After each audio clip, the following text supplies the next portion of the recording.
When thinking about the challenge of reducing greenhouse gas emissions, one major realization emerges. It's not only a matter of understanding emission sources, but also understanding the deep-rooted systems that make these emissions so persistent. Industrialization, economic growth models, consumption patterns, and social practices all play important roles. In many ways, climate change is a cumulative result of how societies have been organized for centuries. Thus, when we talk about reducing emissions, we're also talking about disrupting established patterns that structure economies, politics, and everyday life. A major aspect of this is recognizing that the energy systems we currently rely on are highly carbon intensive. Fossil fuels remain deeply embedded in the global economy. They are not simply energy sources. They are tied to political power, national security, infrastructure investments, and ways of life.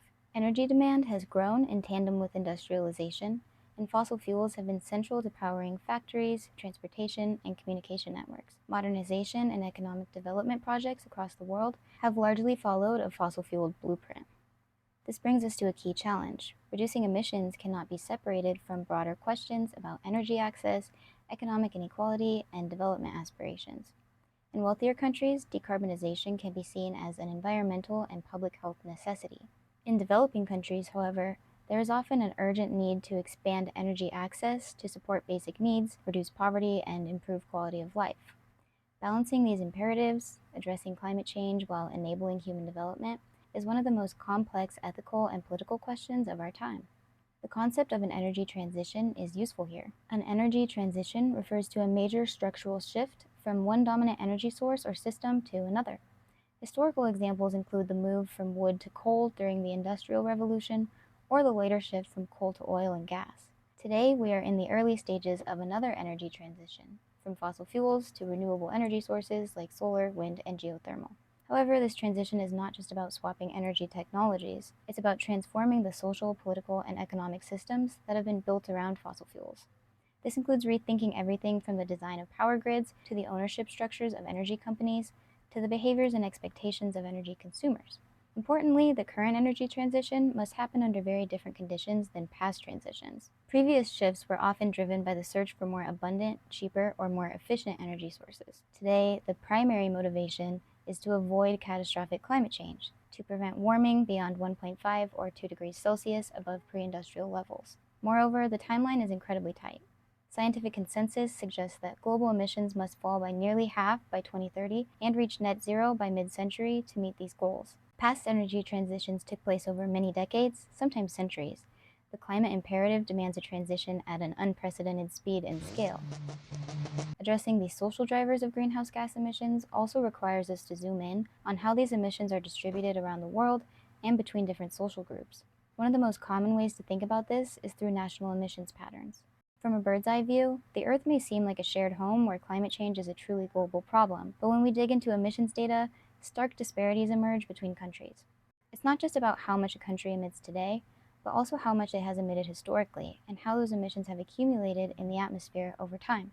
National emission inventories, reported under agreements like the United Nations Framework Convention on Climate Change, allow countries to track and compare their emissions. These inventories help illustrate both territorial emissions, emissions that occur within a country's borders, and broader consumption-based emissions that account for goods and services produced elsewhere but consumed domestically. When we map territorial emissions, certain patterns quickly become clear.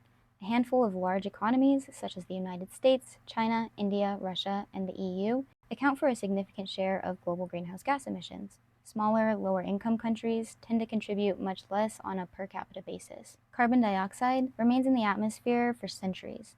This means that emissions from the Industrial Revolution, from coal-burning factories in 19th century Britain and oil-based growth in 20th century America, still affect the climate today. From this perspective, countries that industrialized earlier and thus emitted heavily over long periods bear a greater historical responsibility for climate change than countries whose emissions have only recently begun to rise. Yet, present-day negotiations often focus on current emissions, creating tension around fairness, equity, and the allocation of mitigation responsibilities. For instance, while China is now the world's largest annual emitter, its per capita emissions are still lower than those of the US. And cumulatively, the US has emitted far more carbon dioxide than any other country in history.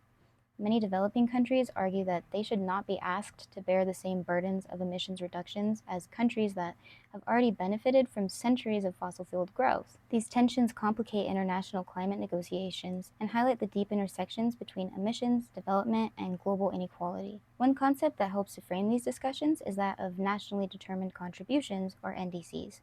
Under the Paris Agreement, countries voluntarily set their own emissions reductions targets based on national circumstances, capacities, and priorities. This flexible system reflects the political reality that countries vary widely in their capabilities and responsibilities. However, it also means that the overall ambition of global climate action depends heavily on national political will, and there is a risk that pledges will fall short of what is scientifically necessary to limit warming. Another important concept is decoupling. Decoupling refers to the idea that economic growth can continue without a corresponding increase in environmental harm, in this case, greenhouse gas emissions. If economies can grow while reducing their emissions, it would seem to offer a way to reconcile development goals with climate goals. Some evidence suggests that certain high-income countries have achieved relative decoupling, where emissions growth has slowed or reversed even as GDP continues to rise. However, this evidence is mixed, and there are serious questions about whether absolute decoupling, actual reductions in emissions while maintaining economic growth, is occurring at the scale and speed required, or occurring at all. Critics also point out that some of the apparent decoupling seen in rich countries may be an illusion driven by the offshoring of manufacturing and other carbon-intensive industries to lower-income countries. In other words, emissions may simply be displaced rather than truly reduced. This phenomenon, known as the spatial displacement of emissions, complicates the narrative of clean growth. For example, goods consumed in Europe or North America may have been produced in factories in Southeast Asia, with the associated emissions counted in the producing country's inventory rather than the consuming country's footprint. To better capture these patterns, researchers have developed methods of calculating consumption-based emissions. Instead of counting emissions produced within a country, this approach attributes emissions to the country where the goods and services are ultimately consumed. Using consumption-based accounting, the emissions profiles of wealthy nations look significantly higher, while some lower-income countries, whose economies are more focused on producing goods for export, appear less emissions-intensive. Consumption-based emissions accounting reveals a more accurate picture of global inequality and responsibility for climate change. It underscores the fact that emissions are not just about where factories are located, but about global systems of production, trade, and consumption. International supply chains mean that environmental impacts are often outsourced, creating a global disconnect between consumption habits and environmental consequences. Recognizing this can help inform fairer climate policies that address emissions across the entire value chain, not just within national borders. Globalization plays a major role in shaping these dynamics. The rapid expansion of international trade, the rise of multinational corporations, and advances in transportation and communication technologies have all contributed to the global flow of goods, services, and capital. These processes have driven economic growth, but also intensified environmental degradation, including rising emissions. Globalization has made economies more interconnected, but it has also made responsibility for environmental harms more diffuse and harder to attribute to anyone specifically. It's much easier to identify a smokestack or a coal mine than it is to trace the embedded emissions of a smartphone or a t-shirt traveling through a complex web of suppliers. Another important element of globalization's impact on emissions is migration. As people move from rural areas to cities, a process known as urbanization, their lifestyles typically become more energy intensive. Urban living often brings higher consumption of goods and services, greater use of electricity and transportation, and higher levels of waste generation. Urban areas today account for the majority of global greenhouse gas emissions. Cities also concentrate wealth, political power, and innovation, making them both major contributors to and key players in solutions for climate change. Cities offer particular opportunities for climate mitigation because of their density. Denser cities can support more efficient public transportation networks and also reduce the energy needed for heating and cooling, as well as create economies of scale for renewable energy deployment. Well-designed urban policies, such as investments in bike lanes, public transit, energy-efficient building codes, and green spaces, can dramatically reduce emissions while improving quality of life. However, poorly planned urbanization can entrench car dependency, increase energy demand, and exacerbate social inequalities. The importance of cities highlights a broader point about scale. Climate change is not just a global issue. It plays out differently at regional, national, urban, and even neighborhood scales. Emission sources, impacts, vulnerabilities, and opportunities for action vary enormously depending on context. Effective climate action requires attention to these differences, tailoring solutions to local conditions while maintaining a sense of global solidarity and shared responsibility. This leads to a key takeaway. Emissions are not just the product of anonymous forces or distant factories. They are deeply tied to the ways we live, move, eat, work, and connect with each other. They are woven into the fabric of everyday life, into what we value, what we consume, and what we aspire to. Understanding the social drivers of greenhouse gas emissions means understanding ourselves, our societies, and the choices, systems, and structures that shape them. It challenges us not just to innovate new technologies, but to rethink and transform the systems that have given rise to the climate crisis in the first place. This urgency introduces the concept of system inertia. System inertia refers to the difficulty of changing complex systems once they are in motion. Because energy systems are so deeply embedded, economically, technically, politically, and socially, changing them requires overcoming significant resistance. There are financial interests tied to fossil fuels. There are jobs, communities, and even national identities tied to fossil fuels as well. Moreover, fossil fuel companies have played a well-documented role in delaying and obstructing climate action through lobbying, public relations campaigns, and disinformation. One example of systemic inertia is the concept of carbon lock-in. Carbon lock-in describes how infrastructure decisions like building coal-fired power plants, highways for gasoline vehicles, or sprawling suburban developments create long-lived emissions pathways. Once such infrastructure is built, it locks societies into continued fossil fuel use for decades. Even if renewable technologies become cheaper or more efficient, it can be very costly and slow to replace existing systems. That's why preventing new carbon-intensive investments is just as important as phasing out old ones. Yet, despite these challenges, there are real reasons for hope. Renewable energy technologies have advanced dramatically. Solar and wind energy are now the cheapest sources of new electricity generation in much of the world. Battery technologies are improving, making electric vehicles more competitive and enabling the storage of intermittent renewable power. Energy efficiency measures are more effective and affordable than ever. New business models like community-owned energy cooperatives are emerging to democratize energy production and consumption. Energy democracy refers to efforts to make energy systems more participatory, equitable, and locally controlled. Rather than large, centralized utilities dictating energy access and prices, energy democracy envisions more distributed systems where communities have a say in how their energy is generated and managed. Another important shift is the growing recognition of the need for demand-side solutions. Traditionally, much of the focus in climate policy has been on supply-side measures, replacing fossil fuels with renewables, improving vehicle efficiency, building better public transport systems, but an equally important part of the solution is reducing overall energy demand. This can involve changes at many levels, from national economic planning to everyday lifestyle choices. In short, reducing consumption, not just making consumption greener, must be part of the climate strategy. Social practices and cultural values also play a major role in shaping energy demand. Our expectations about comfort, convenience, mobility, and consumption are not inevitable. They are socially constructed. The norm of keeping homes cooled to 68 degrees in the summer, the desire for larger houses far from city centers, the assumption that every adult should own a private vehicle, these are patterns shaped by historical, political, and economic forces. Changing norms and values, redefining what a good life means, can be one of the most powerful levers for achieving sustainable energy futures. Finally, international cooperation remains crucial. No single country can solve the climate crisis alone. Global agreements like the Paris Agreement create frameworks for collective action, but success ultimately depends on national leadership, local implementation, and cross-border solidarity.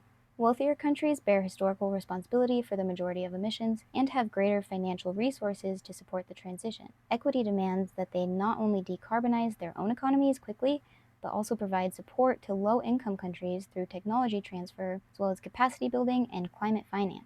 Understanding the social drivers of greenhouse gas emissions also means looking closely at consumption itself. The culture of consumption is often seen as distant from the technical conversations about emissions reduction, but in reality, it plays a crucial role. Consumption patterns, what we buy, how much we use, what we eat, how we travel, are all linked to the emissions that drive climate change. The rise of consumer culture, especially after World War II, created a global economy centered on mass production, mass marketing, and mass consumption. This consumer society model, often portrayed as a symbol of prosperity and freedom, has dramatically accelerated resource extraction, energy use, and greenhouse gas emissions. The ideology of consumerism promotes an ever-growing desire for goods and services, reinforcing social norms that equate material wealth with happiness and success. Advertising, industries, social media, and political structures all amplify these desires. Even those who recognize the environmental costs of overconsumption often find it difficult to resist these pressures, given that consumer behavior is deeply embedded in social and economic systems. Fast fashion, rapid electronics turnovers, constant upgrades to vehicles and appliances, and sprawling suburban development are all symptoms of a culture that encourages more, newer, and faster consumption. But this culture has a significant carbon footprint. Beyond just personal behavior, the systems supporting high consumption lifestyles, from global logistics networks to energy intensive supply chains, embed emissions into the very fabric of modern life. Even the digital revolution, often seen as immaterial or clean, relies heavily on massive energy inputs for data centers, server farms, and manufacturing devices. Activities like streaming videos, mining crypto, or using cloud services have hidden environmental impacts that are often invisible to users, but very real in terms of energy demand and associated emissions. Carbon footprinting is one way to make these hidden links more visible. Carbon footprints measure the total amount of greenhouse gases emitted directly and indirectly by individuals, products, or activities. By calculating footprints, we can better understand how everyday choices, from eating beef instead of vegetables to taking flights instead of trains, contribute to climate change. Yet, focusing only on individual behavior can be misleading if it ignores the broader structures that constrain or shape these choices. Many behaviors are not simply the result of personal decisions, but are heavily influenced by infrastructure, policy, and culture. For instance, an individual may wish to reduce their transportation emissions, but they might live in a city designed almost entirely around cars. Similarly, a consumer may want to buy more sustainable products, but find that affordable, low-carbon alternatives are not available. In this sense, personal choices are often conditioned by systemic factors. To genuinely address emissions, it's crucial to combine strategies that empower better individual choices with systemic changes that make low-carbon options accessible, affordable, and attractive. Moreover, inequality plays a central role in understanding the links between consumption and emissions. High-income individuals and countries are disproportionately responsible for emissions, while low-income populations who contribute least to the problem are often the most vulnerable to its impacts. Studies show that the richest 10% of the world's population is responsible for nearly half of global emissions, while the poorest 50% contribute only a tiny fraction. This means that targeting high consumption lifestyles and luxury emissions is a necessary part of equitable climate mitigation strategies. Side note about the carbon footprint, just want to share that this was initially created by BP, and it was largely thought to have been an effort to shift the blame from corporations, the fossil fuel industry, to the individual. So, fun fact. Looking further into the food system, another major driver of emissions emerges. Agricultural practices, food production, distribution, and consumption collectively account for a significant share of global greenhouse gas emissions. Particularly, diets high in meat and dairy are associated with greater emissions due to the land use, methane production, and resource intensity of raising livestock. Shifting toward more plant-based diets can substantially reduce the carbon footprint of food consumption. It's not just about individual dietary choices, however. It's also about food systems, as well as agricultural subsidies, global trade patterns, and cultural norms around what constitutes a desirable diet. Food miles, the distance food travels from farm to plate, also play a role, although production methods typically have a much larger impact on emissions than transportation alone. Still, supporting local and regional food systems can reduce emissions and build resilience, particularly when combined with sustainable farming practices. Reducing food waste is another powerful strategy. Globally, about 1/3 of food produced is lost or wasted, representing a huge waste of energy, land, water, and emissions. Tackling food waste offers a win-win opportunity for addressing food security and climate change at the same time. Drawdown strategies take these insights further by focusing on practical ways to both reduce emissions and remove carbon dioxide from the atmosphere. Solutions like reforestation, soil carbon sequestration, improved agricultural practices, and the restoration of coastal ecosystems like mangroves offer pathways to achieving carbon drawdown. Expanding forests, restoring degraded lands, and protecting carbon-rich ecosystems can help pull carbon out of the atmosphere while providing co-benefits like biodiversity conservation, flood protection, and enhanced livelihoods for rural communities. Ultimately, recognizing these social drivers of emissions moves us beyond a narrow view of climate change as a technical problem to be solved just by engineers and policymakers. By shifting our focus from only the symptoms of climate change to its root causes embedded in social, economic, and political systems, we can start to design more holistic and just responses. Addressing the social drivers of greenhouse gas emissions ultimately opens the door to a broader and more transformative vision of sustainability, one that not only reduces emissions but also promotes equity, resilience, and well being for all. Thanks for watching, and I'll see you next time.